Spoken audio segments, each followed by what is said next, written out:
আপনাদের মতো যারা আছেন, যারা হচ্ছেন এলিট ব্রিড, আপনারা কোন মুখে আমাদেরকে ব্লাডি সিটিজেন বলে কোন মুখে আবার হচ্ছে গরিবদের কাছে ভোট চাইতে যাবেন? আপনারা নির্বাচনের আগে ইস্ত্রি করা পাঞ্জাবি আর বড় টুপি পরে একদম ইরি খেতে নেমে যান। এই মানুষ এই হিপোক্রেসি এখন এগুলা বুঝে।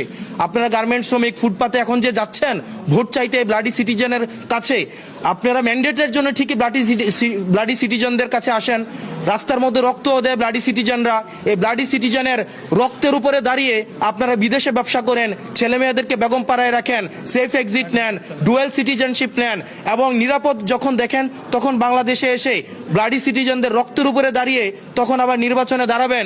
আর নির্বাচনে যদি দেখেন উত্তর দক্ষিণ হয়েছে, আবার তখন দেশ থেকে পালিয়ে যাবেন। এই ধরনের বাংলাদেশ আমরা 24 পরবর্তী সময়ে আমরা এই বাংলাদেশ দেখতে চাই না। সেটি নিয়ে আমরা নির্বাচন কমিশন আপত্তি জানিয়েছি এবং সকল আইনজীবী এই জহিরুল ইসলাম মুসার প্রতি যে ধরনের আচরণ করা হয়েছে, এটা সকল আইনজীবীদের প্রতি আমি মনে করেছি এটা তাদের মানহানি করা হয়েছে। এবং কমিশনের মধ্যেই সকল পক্ষের আইনজীবী, শুধুমাত্র যে জহিরুল ইসলাম মুসা না, সকল পক্ষের আইনজীবী, এখানে বিএনপি পন্থী বা অন্যান্য যেই আইনজীবীরা ছিলেন সবাই সেটা এই আব্দুল আওয়াল মিন্টুর আচরণে আহত হয়েছেন এবং তারাও সেখানে ইনস্ট্যান্ট তারা প্রতিবাদ জানিয়েছেন। এখন আমরা কমিশনের দৃষ্টিতে এটি এনেছি এবং এই ঘটনার পুনরাবৃত্তি যেন বাংলাদেশে না ঘটে, এই